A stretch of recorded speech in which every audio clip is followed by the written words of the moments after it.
नमस्कार दोस्तों, जैसा कि हमने पिछले वीडियो में बताया कि दैनिक दिनचर्या हमारे लिए कितनी लाभदायक है। इस वीडियो श्रृंखला में हम बताएंगे कि हमें किस प्रकार के दैनिक दिनचर्या अपनानी चाहिए, किस समय उठना चाहिए, क्या करना चाहिए और क्या नहीं करना चाहिए। सबसे पहले बात करते हैं प्रातः जागरण की। हमारे दैनिक दिनचर्या का आरंभ प्रातः ब्रह्म मुहूर्त में जागरण से होता है। शास्त्रों में लिखा है ब्रह्मे मुहूर्ते बुद्धियत, अर्थात प्रातःकाल ब्रह्म मुहूर्त में उठना चाहिए। ब्रह्म मुहूर्त की व्याख्या करते हुए बतलाया गया है रात्रे पश्चिमयामस्य मुहूर्ते यस्त्रित्यः स ब्रह्म इति विज्ञेयो विहित स प्रबोधने, अर्थात रात्रि के अंतिम पहर का जो तीसरा भाग है उसको ब्रह्म मुहूर्त कहते हैं। निद्रा त्याग के लिए यही समय शास्त्र विहित है। प्रातः जागरण का यह नियम हमारी दिनचर्या का अत्यंत महत्वपूर्ण नियम है। समस्त दैनिक क्रियाओं की सफलता या असफलता बहुत कुछ इसी पर निर्भर करती है, क्योंकि प्रत्येक प्रभात हमारे नए जीवन का आरंभ काल है। उसमें नव जीवन के निर्माण का स्फूर्तिपद्र संदेश निहित है। यदि हम उस समय प्रमाद और आलस्य में सोते रहकर उस संदेश को ना सुन पाए तो हम जीवन में पिछड़े ही समझो। जो जीवन के आरंभ में ही अपने साथियों से पीछे रह गया हो, भविष्य में उसके आगे बढ़ने की क्या आशा।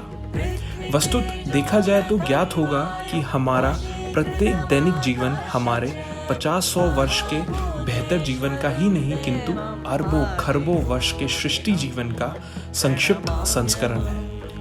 विशाल सृष्टि और प्रलय की एक हल्की सी झांकी हम अपने दैनिक जीवन में अच्छी तरह देख सकते हैं। जिस प्रकार प्रलय काल में समस्त सृष्टि कर्म विरत एवं चेतना शून्य होकर काल रात्रि की गोद में समा जाती है और समय आने पर प्रकृति की प्रेरणा से उद्बुद्ध होने लगती है, उसी प्रकार दैनिक जीवन में भी दिन भर के परिश्रम के बाद सभी प्राणी रात्रि में विश्राम लेते हैं और प्रातः होने पर प्रकृति की प्रेरणा से पुनः प्रबुद्ध हो जाते हैं। यह कितनी बड़ी विडंबना है कि इस प्रेरणा को मानव सुनकर भी नहीं सुन पाता, जबकि प्रकृति के नियंत्रण में रहने वाले चराचर के समस्त जीव उसके सम्मान से इस गीत पर अपने आप जग जाते हैं। कभी सूक्ष्म दृष्टि से इस समय का अध्ययन कीजिए, फिर आप देखेंगे कि उस समय का वातावरण कितना मधुर और निराला होता है। प्रातःकाल होते ही कमल खिल उठते हैं, पक्षी अपने कलरव से उपवनों को मुखरित कर देते हैं, शीतल मंद समीर अपने आवरण से मकरंद की मादक गंध लिए डोलने लग जाता है। सचमुच ही सृष्टि एक नवीन जीवन की अनुभूति से खिल उठती है। और तो और कूट कूट जीव भी बाग देख अपने जग जाने का प्रमाण प्रारंभ कर देता है। और तब मानव अपने को सबसे श्रेष्ठ समझने वाला आज का मानव प्रातः जागरण के वैदिक उपदेश को चंद्र व्यक्तियों के लिए ही आचरणीय उपदेश समझ सूर्य चढ़े तक बिस्तर पर करवटें बदलता नहीं आगाता। उसका प्रातःकाल तो तब होता है जब 6-7 बजे उसके फोन का अलार्म बजने लगता है। अब बात आती है प्रातः जागरण क्यों, क्या फायदा सुबह जल्दी उठने का। इस प्रश्न का वास्तविक उत्तर तो इसका आचरण करने पर ही मिल सकता है, क्योंकि किसी भी शंका का समाधान उसके उत्तर में प्रतिपादित तथ्यों की अनुभूति से ही संभव है। तथापि इतना जान लेना चाहिए कि यह समय शारीरिक स्वास्थ्य, बुद्धि, आत्मा, मन आदि सभी की दृष्टि से निद्रा छोड़कर जग जाने के लिए उपयुक्त है। इस समय बहने वाली वायु के एक एक कण में संजीवनी शक्ति का अपूर्व मिश्रण रहता है। यह वायु रात्रि में चंद्रमा द्वारा पृथ्वी पर बरसाए हुए अमृत बिंदुओं को अपने साथ लेकर रहती है। इसलिए शास्त्रों में इसे वीर वायु के नाम से स्मरण किया जाता है। जो व्यक्ति इस समय निद्रा का त्याग कर तथा चैतन्य होकर इस वायु का सेवन करता है, उसका स्वास्थ्य, सौंदर्य और आयुष्य वृद्धि को प्राप्त होता है। मन प्रफुल्लित हो जाता है एवं आत्मा में नई चेतना का अनुभव होता है। आयुर्वेद कहता है कि वर्णे कीर्ति मति लक्ष्मी स्वास्थ्य मायुषच विदंती ब्रह्मे मुहूर्ते संजग्रज्यम व पंकजा यथा, अर्थात ब्रह्म मुहूर्त में उठने से पुरुषों को सौंदर्य, लक्ष्मी, बुद्धि, स्वास्थ्य आयु आदि की प्राप्ति होती है। उसका शरीर कमल के समान सुंदर हो जाता है। और इसके अतिरिक्त संपूर्ण रात्रि के पश्चात प्रातः जब भगवान सूर्य उदय होने वाले होते हैं तो उनका तेज प्रकाश आकाश मार्ग द्वारा विस्तृत होने लगता है। यदि मनुष्य सजग होकर स्नान आदि से निवृत्त हो, उपस्थान एवं जप द्वारा भगवान सूर्य की किरणों का अपने प्राणों में आह्वान करे तो वह पुरुष दीर्घजीवी हो जाता है।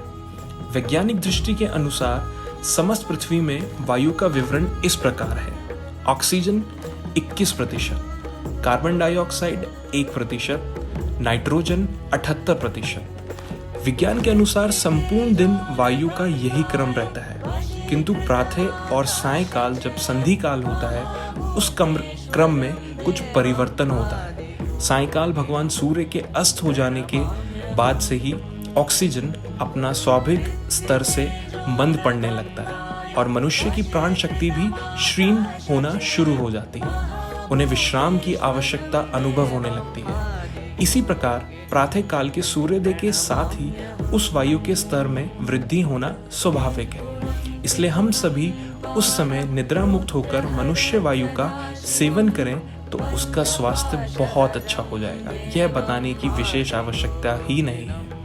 वास्तव में दीर्घ जीवन का एक ही मूल मंत्र है: जल्दी सो, जल्दी उठो। जल्दी सोना और जल्दी उठना मनुष्य को स्वास्थ्य, धनवान और बुद्धिमान बना देता है।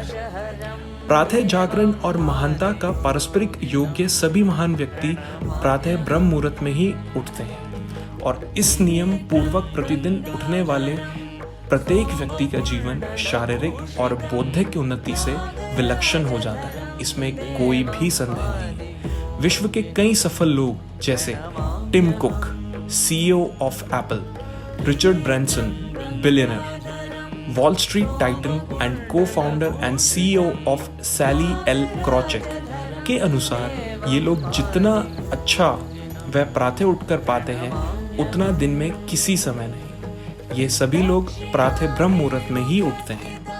लिखने पढ़ने के लिए वास्तव में इस समय से उपयुक्त समय हो ही नहीं सकता। एकांत और शांत वायुमंडल में जब मस्तिष्क बिल्कुल उर्वर होता है, रात्रि के विश्राम के बाद मनुष्य को बौद्धिक कार्य करने में विशेष परिश्रम नहीं करना पड़ता। इसलिए हमें प्रकृति के इस अमूल्य वरदान से लाभ उठाना चाहिए और ऐसा अभ्यास डाल देना चाहिए कि बिना किसी की सहायता के प्रातः उठ जाएं। इसके लिए एक छोटा सा उपाय कार्य में लाया जा सकता है। सोते समय यदि व्यक्ति अपनी आत्मा से अमुक समय उठने का संकल्प कर ले तो निश्चय ही उसी समय पर नींद खुल जाए। और यदि उस समय अपने आलस्य का आश्रय नहीं लिया तो फिर कुछ दिनों में बिना किसी की सहायता से स्वयं उठने लगा। इस वीडियो का अगला भाग हम अगले हफ्ते लेकर आएंगे, जिसमें हम बताएंगे कि प्रातः उठकर हमें क्या करना चाहिए और कैसे करना चाहिए। तब तक के लिए जय श्री राम।